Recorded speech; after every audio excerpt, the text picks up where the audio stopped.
Hello, my name is Don Freeman. I am owner and president of Agri-Products here in York. I've been asked to talk about business succession and planning that is necessary when you die. This always seems to shock people, but if you're an owner of a company, you better plan on a method of making sure your company carries on.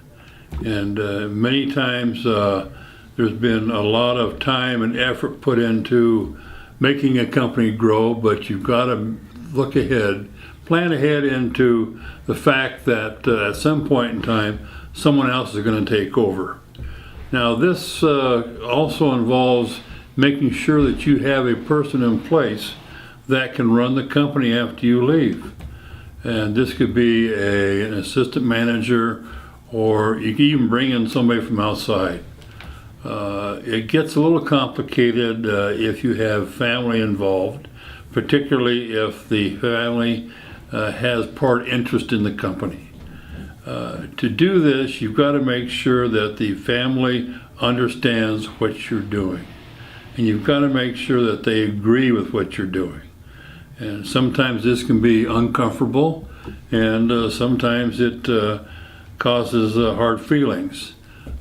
You've got to have a plan in place, and with that plan you've got to involve an attorney for sure, a financial advisor if you have one for your investments and what will happen to them. You need an insurance agency. Sometimes you'll have insurance on yourself or on employees that you want to make sure they're taken care of. And of course, beyond that, you got to have somebody within the company that knows the operation of the company, that knows how it's developed and so on. I would recommend that you start with your attorney, and then make sure that he's involved with, and if you have insurance, get him involved. And then the most important thing is the family. Many companies have family members that will work into management, and this is fine, but you got to make sure that you've got the right person, so when you check out, the company will carry on. I really think that business succession is so important, and if you don't want to face it, get an attorney involved that will carry on for you. In many cases, a lot of people will say, I'm just going to sell the company. I want to get out of it. So this is another option that you can look at if you don't want to get into the business succession.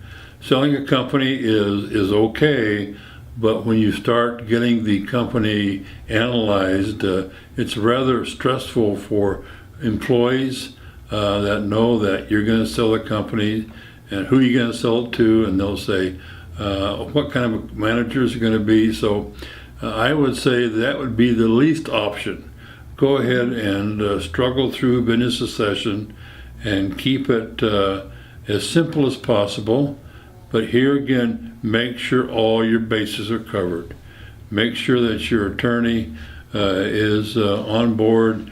You have a financial planner that can assist in the assets of the company, and an insurance agency if you have one, or if you have life insurance that needs to be carried on with the company. I would say that looking ahead, you should plan ahead.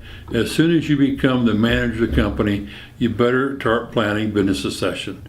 I would say that you should start at least 5 or 6 years ahead of time, because during that time things may change, your attitude may change. You may not want to see the company pass on to someone, so that time frame is very important to adhere to. And I would say that overall it's a very easy plan to put in place, but it's very difficult to make the first decision. Once you make that first decision, you will feel very better and more secure about the company and how you want it to proceed.